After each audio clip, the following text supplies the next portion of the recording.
Welcome everyone to a groundbreaking webinar series on inclusion, diversity, equity, and accessibility, presented by Gaining Vision 2020 in partnership with Connect for Life Charity. I'm Sean Pickard, and we are excited to bring you this transformative series of sessions that explore the interconnected themes of inclusion, diversity, equity, and accessibility. Our mission is to create a platform that celebrates the uniqueness of individuals, promotes equitable practices, and ensures accessibility for all. Join us as we delve into thought-provoking conversations, exchange insights, and learn from experts in the field, all with the aim of fostering a more inclusive, diverse, and accessible society. Welcome to I.D.E.A. Do you know what this means? We like to start each session by acknowledging the land in which we call home. Gaining Vision 2020 acknowledges the lands which constitute the present-day City of Mississauga as being part of the treaty and traditional territory of the Mississaugas of the Credit First Nation, the Haudenosaunee Confederacy, the Huron-Wendat and Wyandot Nations.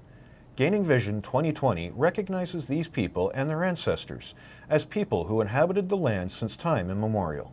The City of Mississauga is home to many global Indigenous peoples. Gaining Vision 2020 is actively working towards reconciliation by confronting our past and our present, providing space for Indigenous peoples within their territory to recognize and uphold their treaty rights, and to support Indigenous peoples.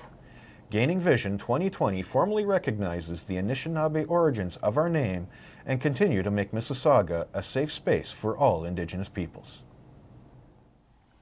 Arlene Samuel is a social service worker who utilizes her knowledge to empower community members to embrace their uniqueness, strengthen community bonds, and educate the public about systemic racism. Arlene volunteers her time at the Toronto Black Farmers Collective and is starting a new venture at York University, undertaking a master's degree in environmental studies. Her mandate is to incorporate environmental studies and social work strategies to combat environmental racism. Ladies and gentlemen, here to speak about allyship, Arlene Samuel. Thank you, Sean, for that great introduction. Good to have you here, Arlene. Well, thank you so much. And again, thank you for all attending this beautiful seminar on allyship. The intent of the session is to understand the importance of allyship and how we can become an ally. Now, what type of ally are you talking about here, Arlene? I'm sure you're not talking the World War II ally. Oh, I'm not talking about that or just being a superhero as well.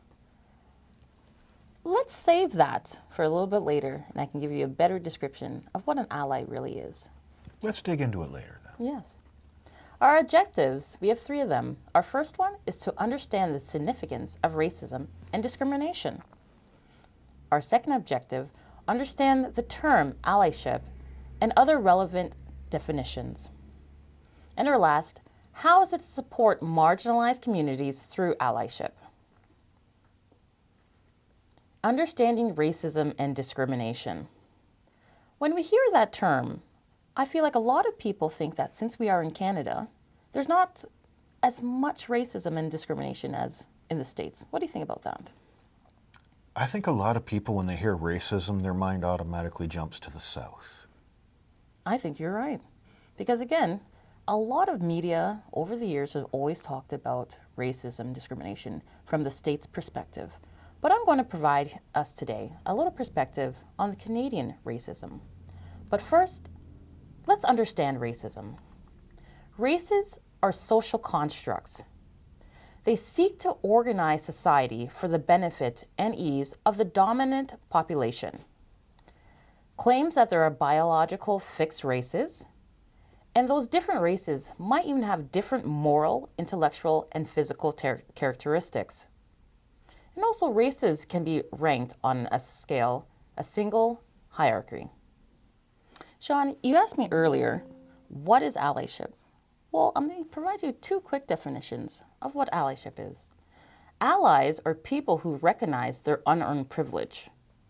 And part of becoming an ally is also recognizing one's own experience of privilege. One's experience of privilege? That's right. What do you mean by that? Well, let's just do a quick example. We are in Canada, which the world considers a first First world nation? Thank you. Sometimes I get tongue twisted. But what if we have a blackout here?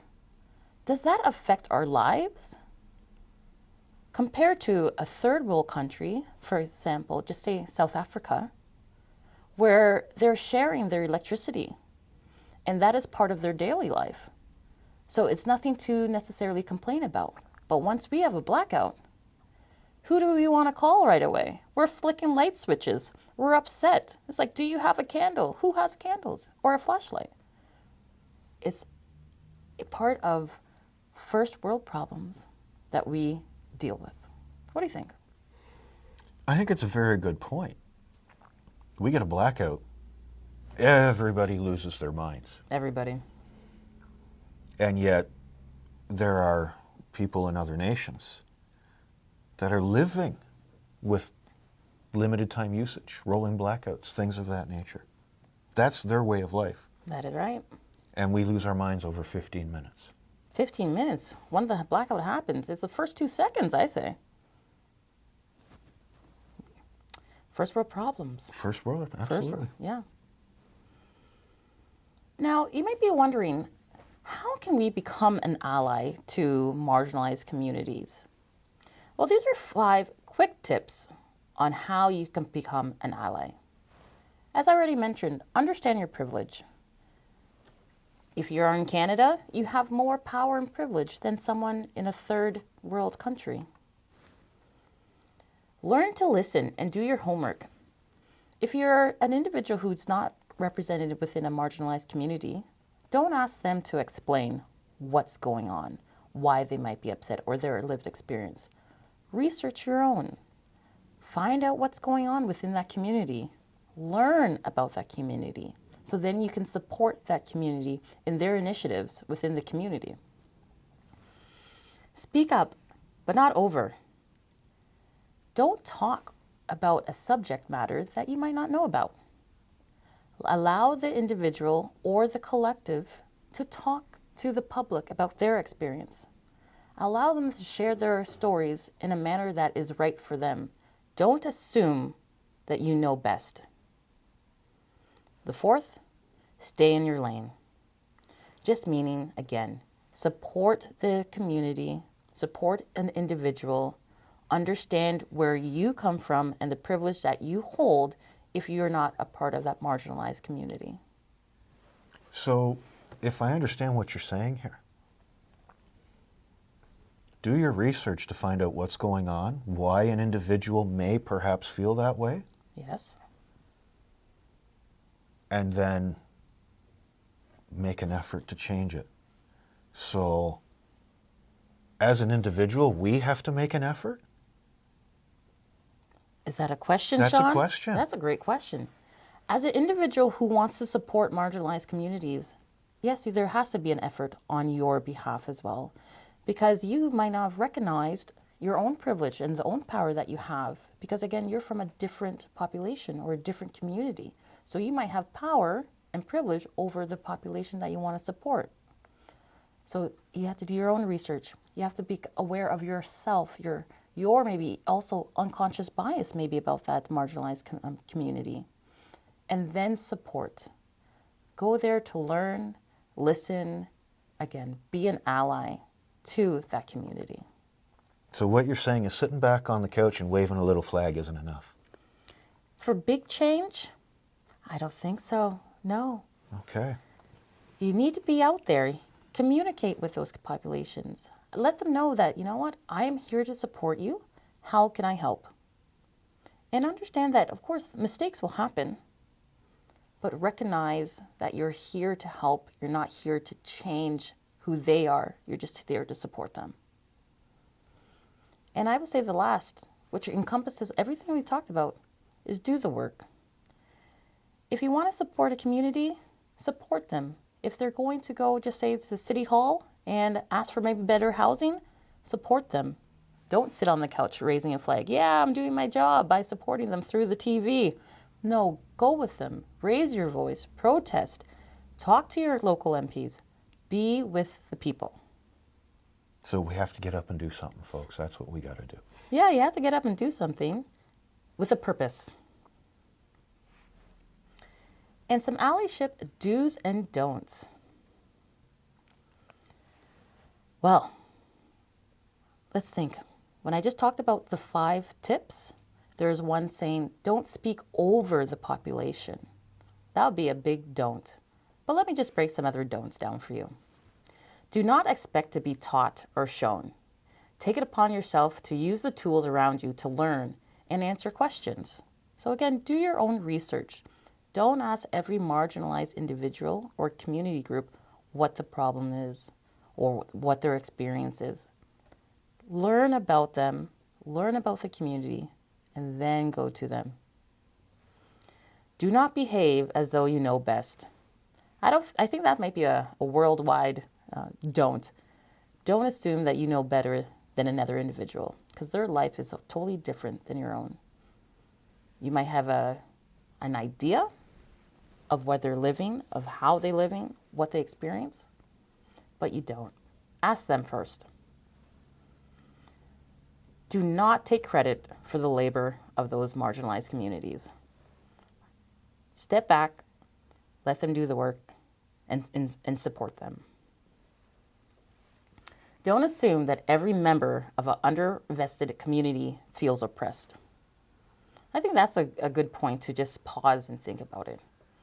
Just because you might see an individual, you might think they're from a marginalized community, and you have an unconscious bias about them, thinking maybe they're not a Canadian-born citizen, they're an immigrant who maybe can't speak English, who has maybe a disability. But all of those unconscious bias is not helping that individual. Talk to them. That's where I say those 5 tips come into play. Talk to that individual and see what their lived experience is and understand them. Don't assume all marginalized people are the same. So find out what the exact particulars are for that individual. Exactly, because they might have a different experience than somebody else who's from that marginalized community. You just don't know. And our last do not participate in the gold medal in the oppression Olympics. Just meaning you don't need to compare your struggle to another marginalized person or community. I think that's just a very interesting point.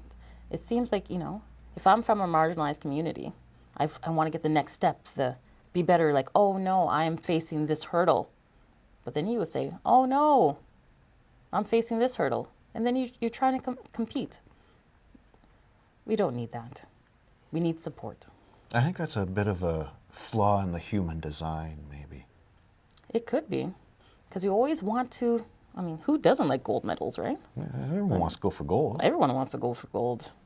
But within allyship, just understand the community, the marginalized individuals, you need to just support them. You're not trying to outweigh them or outbeat them. Now with allyship, you might be wondering, what are some do's? Because we just talked about the don'ts. Well, let me run through some with you.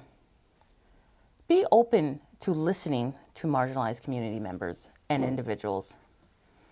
Understand their lived experience, their shared stories, so you can get some insight. Now, you're saying listening. Isn't listening something that people do every day? Great question. Listening and hearing, sometimes I think it's 2 different things, because a lot of people like to talk. They want to hear their own voice, but they're not also hearing what the other individual is saying to them. So when we're actually listening, that means we need to step back, close our own mouth, and open our ears to understand that individual's experience. And you don't need to have an answer to what they're sharing with you. Just listen and understand their experience. Our next do, learn how to listen and accept criticism with grace, even if it's uncomfortable. Isn't accepting criticism always uncomfortable? I think so. Who wants to accept criticism? Not I say. However, when you want to be an ally, criticism could come in the shape of, at the moment, you don't understand the individual's lived experience. So you might say something that is incorrect. Accept the criticism. Accept that you might make mistakes. Apologize for those mistakes and learn from it and move on. And next, be aware of your own implicit bias. Implicit bias. Implicit bias. Those are some big words. I know. I use the Webster Dictionary to find that one. Implicit bias. We all have biases that we grew up with, that from, just say, family traditions, your friends, your workplace, from your surroundings, your environment. However, if you want to be an ally for a marginalized population, you need to recognize you might have a bias, and that is okay. But know that bias is not the stand-all for that population. Understand where they're coming from. Understand their history. If it's systemic, if it's just a racial profiling, just understand the population. And then that can help you change your own bias. Do the work. Every day, you need to learn how to be a better ally. So if you want to become an ally, that is great. You're doing a great job. And thank you for that. Every day, though, you need to learn something new. I was going to say, every day? Every day. I've actually got to think about this every day and make a decision about whether I want to do something good or not. Well, as a human being, I hope you want to do something good. When you're talking about being an ally, it is education. Just like we get education through, just say, formal school, informal, just by living in the world we live in, or even in the workplace. Being an ally is not an end-all to everything.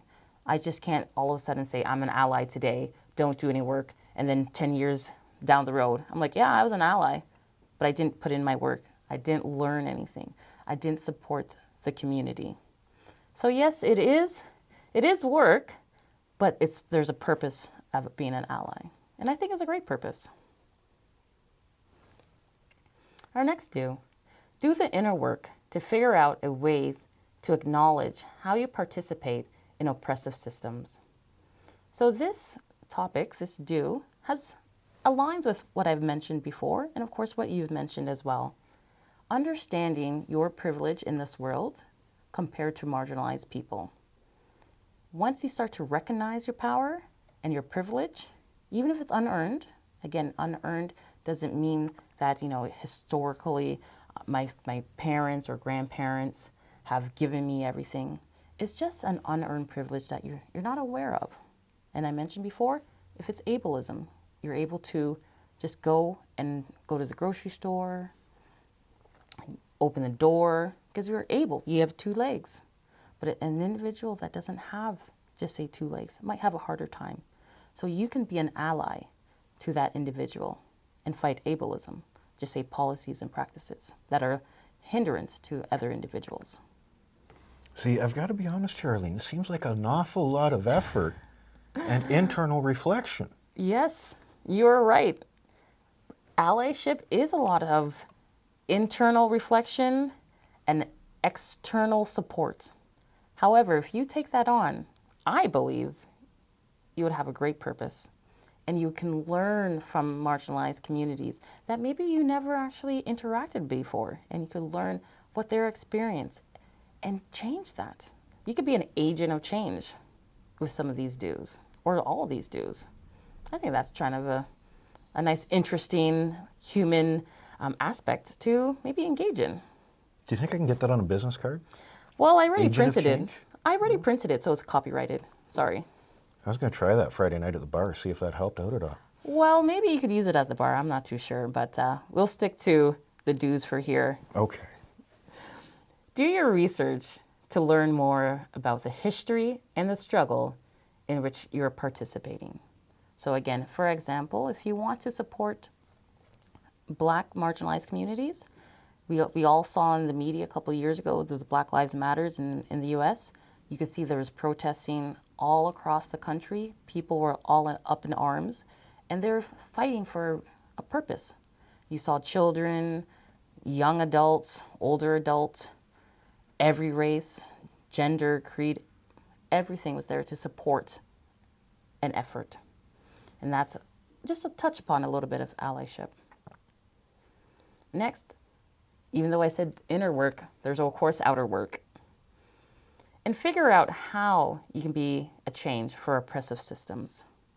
So for example, if you're talking about, just say, housing, maybe immigrants don't have great housing, just say in the Toronto area. What can you do if you live in, just say, maybe the beaches within Toronto, the affluent area? How can you support the population of immigrants coming to Toronto, but they don't have, just say, maybe water or electricity? How can you raise your voice to support that community? Maybe they want to go to the local MP, but maybe you have a connection with the MP. So you could use your privilege to help the community. So each and every situation is going to be different. Exactly. There's no book there's no Google. Just say if you have a question, you will get a specific answer for it. Every situation is going to be different because individuals are different. Their experiences are different. For example, you could have people who are come to Canada who fled war. They're still like a marginalized community, but they have gone through war compared to an individual who's leaving their country and just flew into Canada. It's two different experiences, but they're both immigrants. So each individual is different, and you just need to, as I mentioned before, listen. And the last one, do use your privilege to amplify digitally and in person historically suppressed voices. Okay, amplify historically suppressed voices? Yes. I think I need another dictionary here, Arlene. Well, maybe I just have to buy you one, Sean. It looks like it. I think so. Yeah. Well, to explain this one in simple terms, social media has played a big role in the last, I would say, probably maybe 5 to 10 years in everyone's life. Everyone has either just say Twitter, or now it's called X, Snapchat, TikTok. I know there's so many platforms out there that I missed. But social media plays a big role in how people share their experience, allow people into their lives, and just show what is happening within their community. And then, of course, on a larger scale, nationwide. So if you have a platform that, just say, you have over 1 million subscribers to, use that platform to bring awareness to marginalized communities, awareness of what they're struggling with, awareness maybe of their injustices that they're facing, awareness about whatever subject that they want to share with you. Because the media, as we know, doesn't cover everything because they can't. There's too much news out there. So if you're able to use your social media, it's a great ally. It's a great source to use to support this initiative of allyship. So if I were to try and wrap all of these up and make it sound like one sentence, would that be something like the do's revolve around paying attention, actively listening, realizing what you can offer, and moving forward from there? I don't think I could say it any better than what Sean just said. And your points were right on and very simplistic. Oh, I need that simple. That's me, though. And as I mentioned, mistakes will happen. We are all human beings. We all make mistakes in everything that we do. Now, it's important to recognize within allyship, you will make mistakes, especially if you haven't supported a marginalized community before. Now, Sean, what do you think a mistake could be in allyship? Oh, a big one for me? Yeah. Saying the wrong thing at the wrong time. Well, I guess maybe that might be the big one for everybody. Because today, there's so many words that just say when we were growing up, we thought were appropriate, but now we found out they're not appropriate anymore. Or a term that, again, we thought was appropriate has changed into a different term. So it's a learning process. But how can we go and handle these mistakes? Well, center the impact. If you are making mistakes, again, acknowledge that you made a mistake, apologize for that mistake, and learn from it. Listen to the individual's response and learn. If you made a mistake, just say, addressing me, and I corrected you, listen to how I would like to be addressed and learn from that. Again, I am an individual, but don't assume every individual would want to be addressed in the manner that I said. We're not all the same. We are not all the same. Apologize for that impact. even though you didn't intend it. So as I mentioned, we say things, sometimes we say things just because we're used to saying it, but if it offends an individual and they inform me that it's been offensive, apologize, learn, and even maybe ask them how they want to be addressed, or ask them how can we move together forward. What can I do to change this from here on out? Exactly. You're quite great with the words, Sean. Some days it works for me. Oh, well, today's the day. Stop the instance. Again, do not repeat your mistake. If someone's informing you, please do not address me in that manner, or just say that tone, or whatever the situation may be. Stop doing the same repetitive thing over and over again. That's not being an ally. No. Within the workplace, allyship can take on small actions, but they could be big impacts. Let's just discuss a few. Allyship is a continual investment of time in supporting others, holding ourselves accountable when mistakes are made, apologizing, and being prepared to rework the approach towards allyship as needs change. So this is constantly improving the system then, Arlene? Correct, Sean. And on an individual level, allyship within the corporate structure, just also, you're changing, you're asking questions for that individual, creating a safe space for them to share their thoughts within the workplace culture. Calling out inappropriate behavior, especially within the workplace. People in privileged positions have the ability to call out unacceptable behavior towards unrepresented people and be heard. Underrepresented people may not be comfortable raising issues due to fear of or backlash, or even the risk of jeopardizing their professional relationships. So this is still going on today? This is still going on today. I will say, and I hope this is of course correct, it's of course improved from years ago, but it's still a fight that we all have an issue with, and we all can support with our own power and allyship within the marginalized communities. Using inclusive language.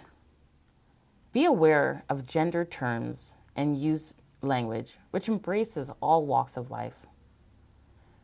Within our community now, we can see there's a lot of transition from the term that I remember growing up was a heterosexual. So now it's cisgender. So if an individual would like to be called cisgender, understand that's inclusive language. You're bringing that individual into the workplace. You're not excluding them.